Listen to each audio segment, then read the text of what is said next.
Hi, this is Dave again with Media Digitronics. I just wanted to show you a couple of new things that I put in ScrapPage Pro that I think are pretty interesting features that you can use to enhance your presentation of your genealogy information. You remember when we had this one up? This was basically a populated tree that automatically populates these nodes when you bring it in and select something from your GEDCOM file that you want to use as your base. In this case, Brian Thomas Kelly, and his tree fans out from there. Now, there's as you may recall, there was a lot of different things that could come up with this. We could bring up pictures like so, or some of them that were even scrolling pictures that you can generate real simply in ScrapPage. And you can also have links. For instance, here you could have a link to this page. Now, you can also enhance these pages. I mean, these links work just like others. You can see this pops up, and it's got that. In this case, I had the events in history button click, so you can add that if you want to. In case you don't remember what that was, if you click on this, it'll take you to that day in history, or that year in history, and then you can scroll down and you can see any sort of things that happen in that time frame and put it in perspective of that person's life.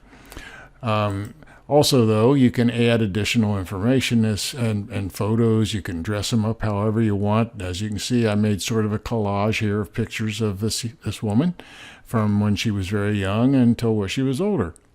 And of course, you can link. However, we recall we'd linked before. There was a link to a page of her husband, and you can see a few pictures of him, and we can go back and where we came from. Now, beyond that, we could go to links of her dependents, as you recall.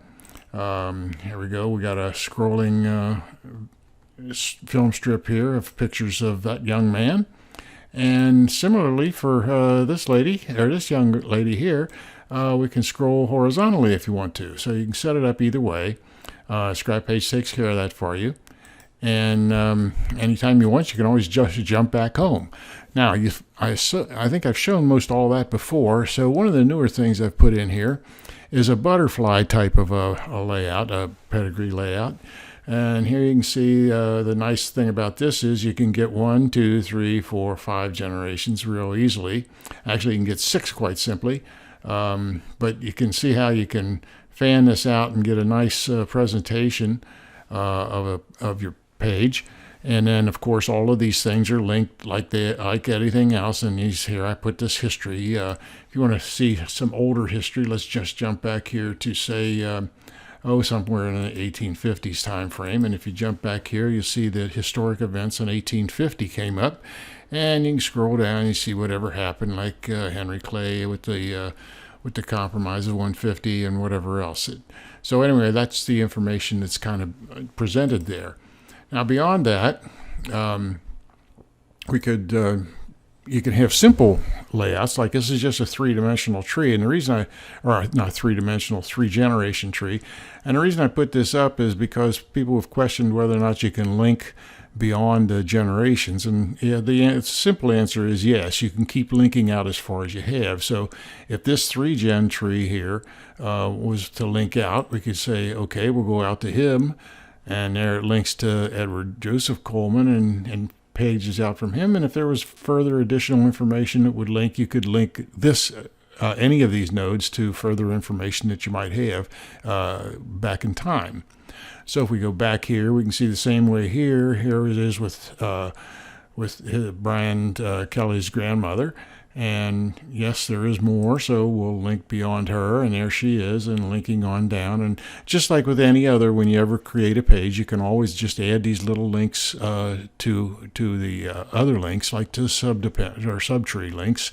For instance, here we jump down, and there's the family or subtree, a descendant tree for Rosemary Smith and her husband, Joseph Warner. And there are 15 children that they had, and lots of siblings, so there's quite a few people in that particular one. But if we back up here, we can always just say, okay, what about Aurelia herself? Well, yeah, her dependencies are here. Remember, we saw this page before, and it just can be recalled anytime you want, and by just including these links, and they're very easy to put in. So anyway, that's another thing you can do with a ScrapPage, is build elaborate pages like these. And let's see, I'll go over here to one other thing I wanted to show you. Suppose you have a photo like this and you would like to just highlight people in the photo. Well, yeah, that's easily done too. So there is Alvera. We'll go over here, and there's Ray. And we go here, and here's Rose. And here's Joseph. So you can see we can pull up this information on every one of these photos quite simply. And when we don't want to do that, we can just jump back to where we came from. And here we are now. We can always go back home. And home in this case was this three-dimensional or three-generation tree. But we can always go back over to our main tree if we want. And you can just kind of add any information that you care to put in. So, for instance, here, I'll just go here, and I think, did I show you? I don't remember if I showed you this one or not, but here's a slideshow that you can click right or left and see different slides of this gentleman here on his family tree, or his descendant tree with his wife. And anytime you want, you just jump back home again. So I just thought I'd show you that real quick to show you the kind of things that I've added now to ScrapPage, and how it might enhance your presentation of your genealogy information. So until the next time, this is Dave with Media Digitronics. Bye-bye.